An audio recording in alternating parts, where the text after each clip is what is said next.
6 o'clock. I won't rush us too fast. We're all moving a little slow because we're cold. Welcome to the regular City Council meeting for February 2nd. We'll begin with our invocation followed by the salute to the flag led by Councilman Sutton. Please rise. Thank you, Mayor. Yeah, my legs are still tired from yesterday, so let us pray. Lord, we thank you for your grace and mercy. We lift up this council and pray for all of our council members and our city staff as we work for the citizens of Jacksonville Beach. And while it was certainly chilly, we celebrate all of the great success from yesterday's marathon. And thank you for all of the great volunteers and all of the participants. And of course, ask for your healing and comfort for those that have battled and continue to battle breast cancer. Lift up our military, our first responders, and medical providers, and thank you for their protection and their healing that is only through you. We ask these things in your Son, Jesus' name. Amen. Amen. I pledge allegiance to the flag of the United States of America and to the republic for which it stands, one nation, under God, indivisible, with liberty and justice for all. This meeting is called to order. Madam Clerk, roll call. Councilmember Golding. Here. Councilmember Horn. Here. Councilmember Jansen. Here. Councilmember Sutton. Here. Councilmember Wagner. Here. Councilmember Wouters. Here. Mayor Hoffman. Here. Moving on to approval of minutes. I move we approve the minutes from the council briefing held on January 12th, 2026. Second. We have a motion and a second. Any discussion? All in favor signify by saying aye. Aye. Any opposed? Motion carries. Approval of the agenda. I move we approve the agenda. Second. We have a motion and a second. Any discussion? All in favor signify by saying aye. Aye. Any opposed? Motion carries. Council announcements. I'm going to start. Just want to say congratulations to all of the runners who braved the frigid cold temperatures yesterday, but sun came out and it was a beautiful day and a very successful 26.2 with Donna, and in particular recognize Counselor Golding, who participated for the second year, right, in the half marathon. Did you run it last year? I've done it this was my 8th year. Just kidding. 8th year. Okay, even more impressive. And continues to be one of the top fundraisers as well. That was very impressive to see. Another great event, great showcase for our city. Starts and ends in Jacksonville Beach. And I know I'm very proud to have that fact and to be able to show off our city and bring in really just thousands of visitors to our area. Okay, Ms. Golding. Thank you, Mayor. And I guess I will just continue in that theme. Just wanted to say what a great event the Donna Marathon and Half Marathon was yesterday. And I want to thank our Jacks Beach Police Department and all the officers, as well as the officers from our neighboring communities who supported the event. There were a lot of officers and first responders, and a lot of us runners were thanking them as we were running along the route because they had to be cold. We were running, they were not. I also want to thank all the volunteers, because not just the volunteers for the Donna itself, but we had Jacks Beach Police Department volunteers that were helping out. They always help every year, and they do an amazing job. And the volunteers helped to make the event a really great experience. And I also want to recognize the event organizers. They run one of the best events, I think, and I'm so proud that we get to have that event here in Jacksonville Beach. And especially given the weather and the challenges, I mean, all this, I know they were scrambling to try to get things set up so that the runners wouldn't just be frozen solid before the race started. And also want to thank our community who came out. I mean, I think this year, even though it was so cold, it seemed to me like there were more people along the race route than I've seen in the past. And some of them had fires, which was nice. They were handing out water. Somebody was handing out pickle juice. And I'm like, no. No, but there was music and there were smiles and encouragement all along the way, the signs were hilarious. And that's what keeps us going, honestly, because in that weather, it was really hard. But anyway, that was one that will definitely be a memory for me for a very long time.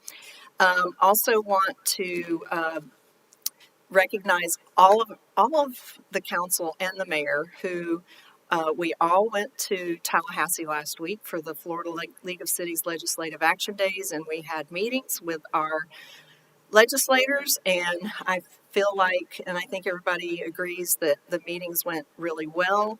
And I also I sat in on the League of Cities Monday morning call. A few things I wanted to bring up from that call. So sovereign immunity is an issue that's part of my policy committee. And just want to make sure everybody knows that it's going to be heard tomorrow at 1 p.m. in the Senate Judiciary Committee. And this is Senator Yarborough's chairing that committee. And as the League of Cities said, this bill is a far better bill than the House bill. If we have to accept something, this one is a better bill. So the League is asking us to ask our senators to support the bill as filed and not support any House legislation that they may try to get the Senate to support. And also just wanted to mention the local business tax bill, which is also going to be heard tomorrow at 8 a.m. And this is the last committee for the House. So, and just wanted to point out to everybody that the Senate bill, that's the companion bill for that, its next committee is the Senate Finance and Tax Committee, and the third committee is Appropriations, and we don't have, Senator Yarborough is not on either of those committees. So he can't help us there, I guess, unless we can get him to talk to some of his colleagues. But we're hoping, I guess, we need to encourage the Senate to kill it, basically, is all we can do, I think. And then they discussed on the call this morning, again, there are terrible land development bills, several terrible land development bills. And one in particular is the starter home bill, which is, let's see which one the bill numbers real quick are Senate Bill 948 and House Bill 1143. And just some of the things I wanted to share with everyone for the audience. Over the last couple of years, we have spent a lot of time working on our comp plan and our land development code. And these bills would basically wipe out what we've done. And it's primarily targeting residential areas. And it's basically would take away everything that we've set up for our residential zones, but it exempts HOAs. It's ridiculous. It would not allow us to set minimum lot sizes greater than 1,200 square feet. I mean, that doesn't fit with our community, right? So these one size fits all bills are terrible. And I would just encourage you guys to continue to follow those bills in particular. Like I said, that Senate Bill 948 and House Bill 1143. The next Senate committee that the Senate bill is going to is the Senate Judiciary, which Senator Yarborough chairs. And the next House committee is the Intergovernmental Affairs, which Rep. Michael is on that committee. So there are no dates for those bills to go before those committees, but we need to start communicating with Senator Yarborough and Rep. Michael and just let them know. I mean, if you have a chance, please go look at the League of Cities summary for those bills. It's really, really good, but it's also really concerning to see all the stuff that they are doing, which basically is taking away our ability to decide how we want our residential zones to be developed. So, and let's see, do I have any other? I do have a couple of other announcements. We have our first Jack's Beach Farmers Market that's going to be Tuesday, February 10th at 3 p.m. in Latham Plaza, and I think that's pretty cool. I know I've heard people say, "Oh, we should have a farmers market in Latham Plaza" for many years, and so now we're going to have one. And so I hope we'll have good weather, and I hope people will plan to go out and. There will be 50 to 60 local vendors with a focus on handcrafted and homegrown products, so that should be really good. And last but not least, I wanted to mention that Beaches Watch is having a meeting this Wednesday, February 4th at 7 p.m. at the Beaches Branch Library. We'll have the 3 city managers there, including City Manager Mike Stefopoulos, who will be talking. Basically, it's going to be City Budget 101 type presentation, but it's intended to educate the community about our budgets and so that they can better understand what proposed property tax cuts will do to services and basically the services that we provide our community. So, thank you. Thank you, Ms. Golding. Mr. Wagner? So there was a lot that was just shared, and I'm going to bridge back to the beginning of Sandy's and share that, this year I was unable to attend the Donna's Run. I am lucky enough and fortunate enough to be gifted 2 autographed running badges from the Pete's Bar Crawl and autographed by Councilor Greg Sutton. So I'd like to thank you very much. I am going to actually take down my autographed Mickey Mantle jersey and replace it with this. And then this one, I'm just going to look for a good charity to donate because these are just really like priceless. And I do want to thank you for the Survivor Medal for my wife, who is 15 years a survivor, and she hated missing this, but we also got to go to our 1-year-old nephew's birthday, which brought a lot of joy to the family. So, thank you. I'd like to note that they will not fetch nearly as much considering the drink coupons are removed from the race bib. I just want to point There is that a out shot to coupon everyone. left on one of There's them. one shot coupon. Thank you, Mr. Wagner. Mr. Jansen?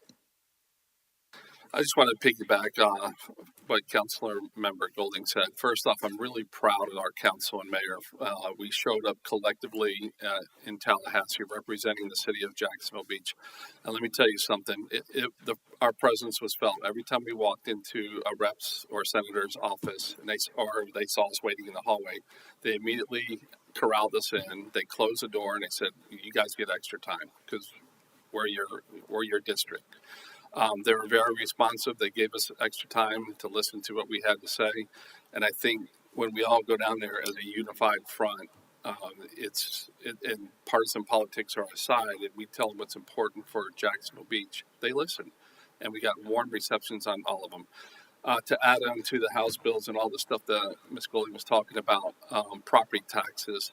One thing about the property tax agenda, I know that everybody's looking at that going, is it going to happen, is it not? As of today, there's still not any property tax companion bill on the Senate side.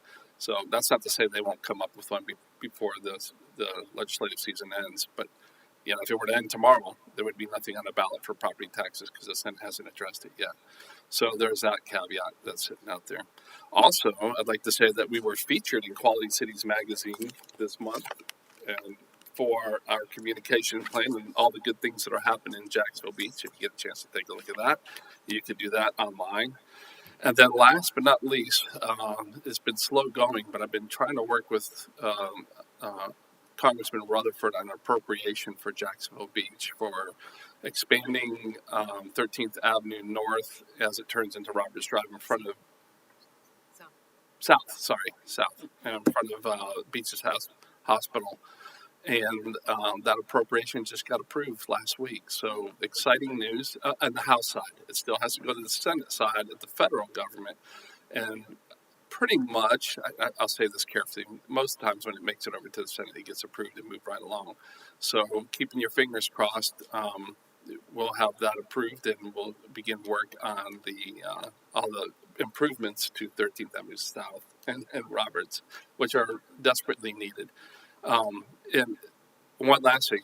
I'm proud to sit in front of you and just let you know that when you see a council like this working at all levels of government, because I can tell you this, when I go over to Tallahassee or to DC, I don't see too many other people from other municipalities there as a whole.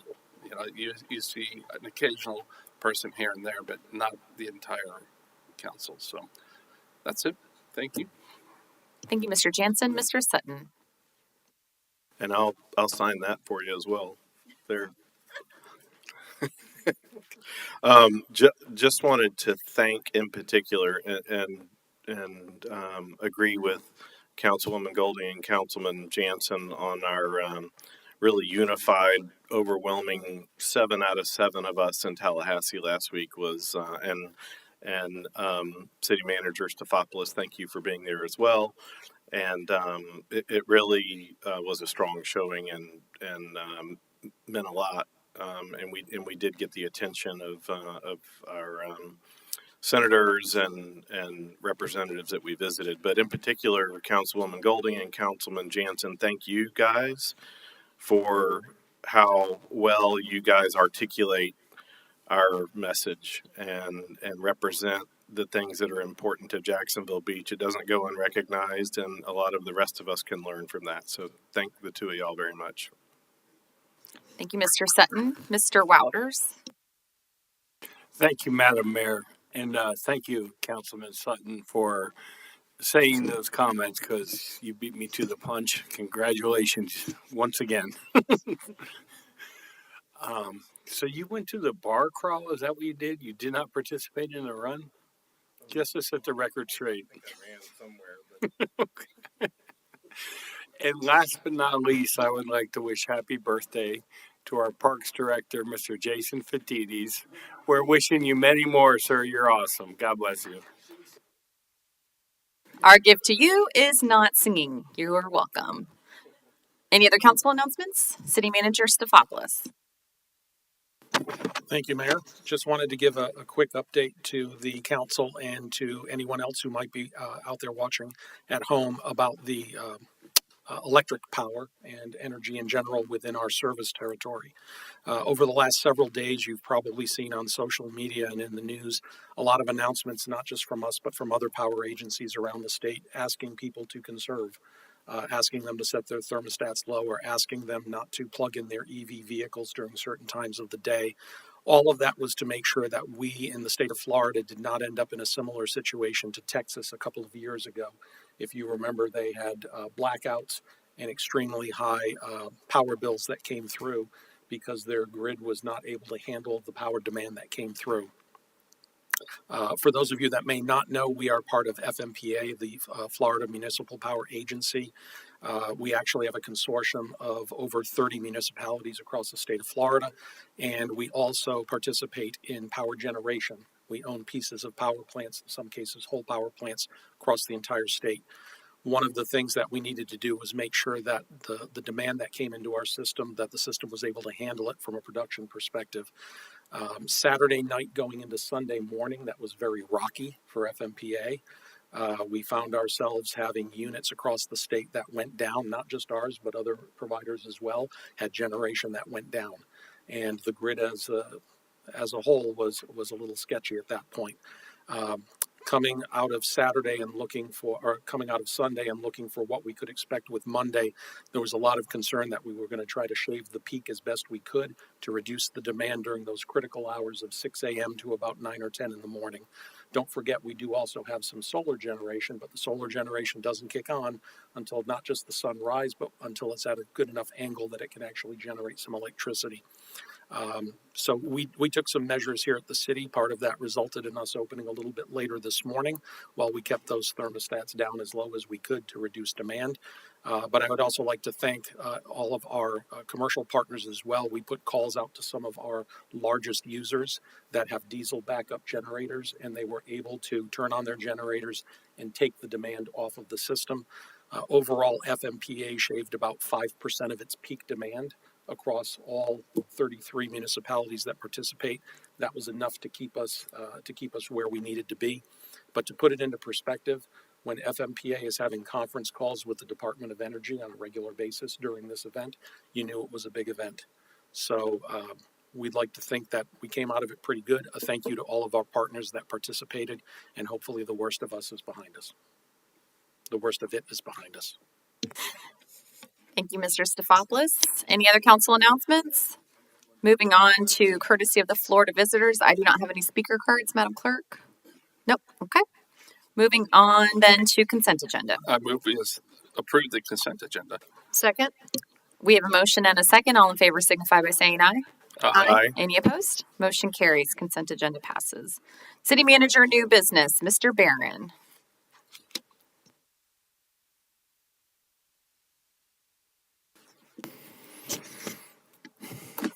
Good evening, Mayor and Council. Dennis Barron, Public Works Director. I have an item in front of you tonight for replacing or a new irrigation at the golf club and some golf club pond connection project.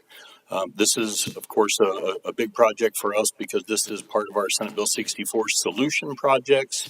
So as part of our initial battle to get that underway by the 2031 deadline, we've got to shore up our irrigation to be able to spread the water. There are two aerials here. The first one shows the limitations of the golf course itself on the left, positioned sideways because that's the way it came out when they drew it. It's positioned correctly on the screen, but all the writing is sideways, is basically the new golf course construction. In talking with Jason today, going through some of it, our current system only covers about 30 to 35% of the golf course in irrigation. This system is designed to cover 100% of the golf course in irrigation. So therefore, that's why it becomes so huge for the Public Works Department to be able to assure that we can meet our Senate Bill 64 needs by increasing that area. And I'm here if you've got any other questions. Thank you, Mr. Barron. Can I have a motion on the item one? I move we award bid number 2526-02 to Makura Golf Construction, Inc. for the golf club pond connection and irrigation improvements for an amount not to exceed $7,463,557. Second? We have a motion and a second. Any discussion by council? Mr. Jansen. Just a quick question. Maybe this is more for our Parks and Rec director. The water that's going to be used, is it going to present any kind of challenges for the greenskeepers on the golf course? Or is it going to make any changes? Or I know my answer, but I'll let him answer. is water that's going to come through that irrigation system, or is it different? Or Jason Fatidis, Parks and Recreation. No, we will be monitoring the amounts of water. If it gets to an overflow, we do have some alternative things that we can do. and the I guess I was looking more like towards, I don't know, the pH or any content of the water. Is it going to be just fresh, clean water? As it is now, yes. Okay. There'd be no change. All right, thank you. Mr. Wagner? I want to start by Dennis thanking you for responding to my question. I know it's always fun to get those last minute, and was hoping that you could, if you wouldn't mind, sharing with the rest of the council the spirit of the question and the response. I can. So I received actually two emails today from two different council members wanting to discuss the cost of the project in comparison to what the engineers estimated opinion of cost. So prior to us bidding any project within Public Works, we usually get an updated estimated opinion of cost. That's when my opportunity is to sit down with finance first and foremost to find out where it falls in relations to our budget and how that fits, and then ultimately to have further conversations with administration to determine how are we going to handle any budgets one way or the other to assure that we've got the funding for that. So the engineer's estimate for this project prior to bidding on October 2nd was $6,547,500. The base bid for this project from at the time of award, which is now, is $6,785,051.28.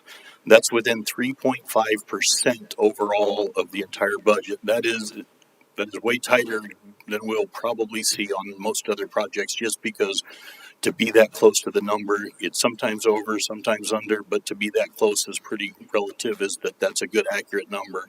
We knew we were expecting that kind of a number when we put it on the street for bid, and we were prepared to be able to award that number when it got to the point, if that's where we were at.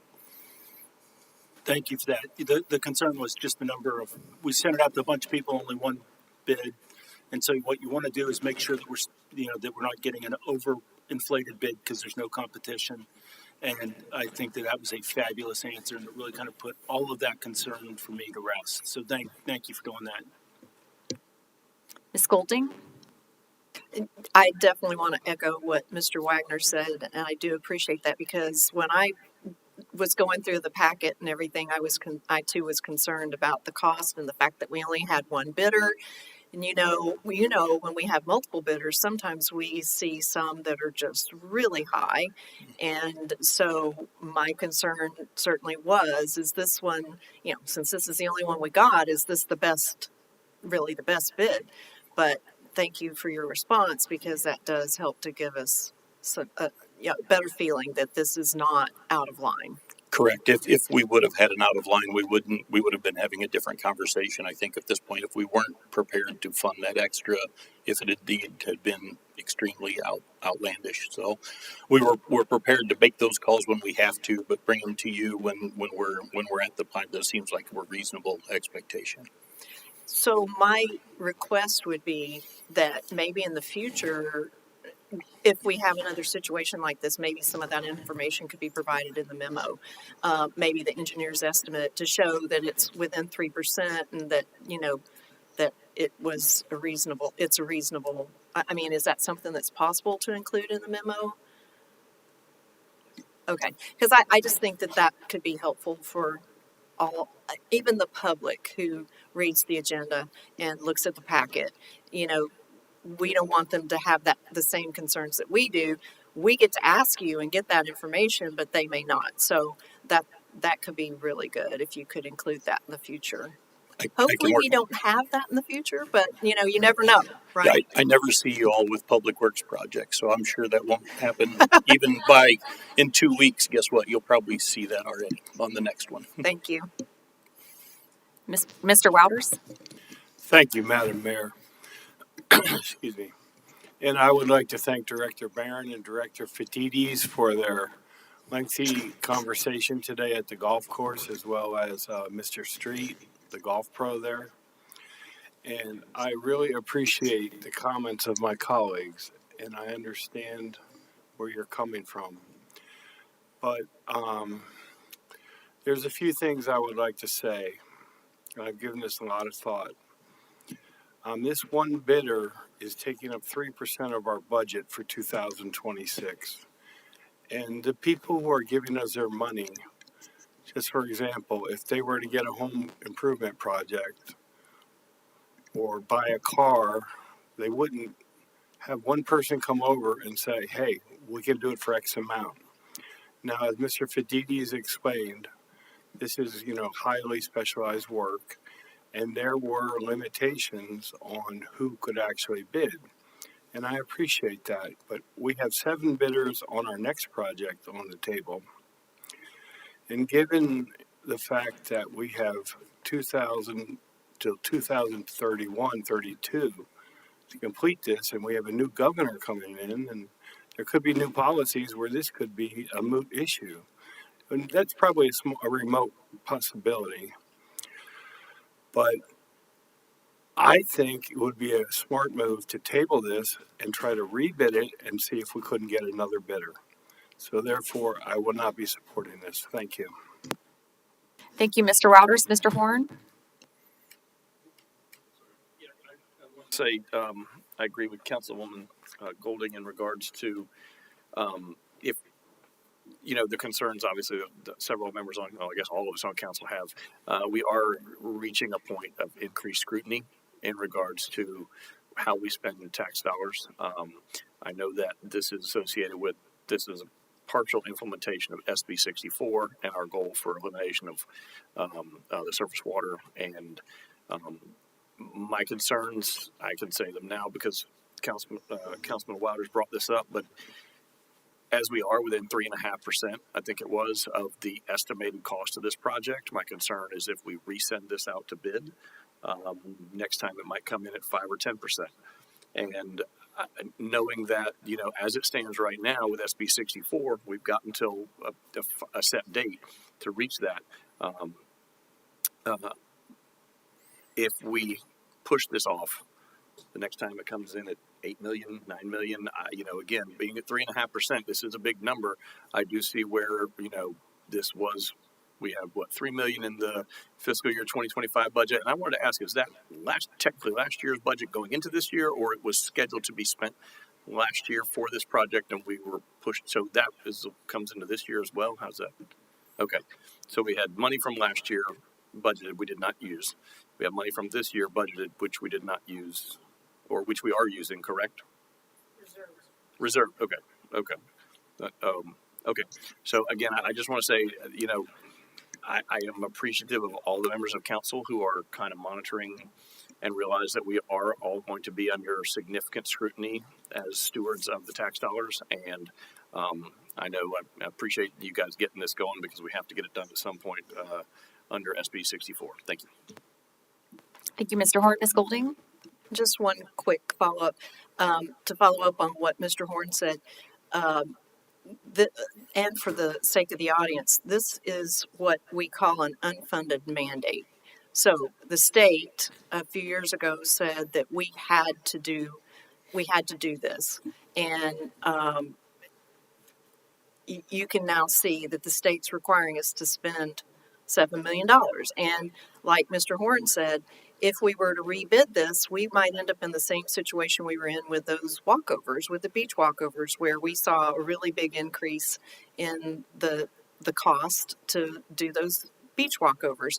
So it's a really challenging situation, but the fact that it was within 3% of what the engineer estimated, I think we really, it would be prudent to move forward with it.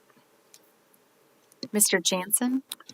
Yeah, I just want to kind of reiterate something that you mentioned, I think was either at a briefing or previous council meeting, that the deadline is, I think, January 1, 2030, which means not really 2030. 2032. 2032. It has to be done before that. If you wait to that time, it's too late. So we have to get on it. We have to get on it now. And kicking that can down the road is a terrible idea. So, thank you, Dave. Mr. Sutton?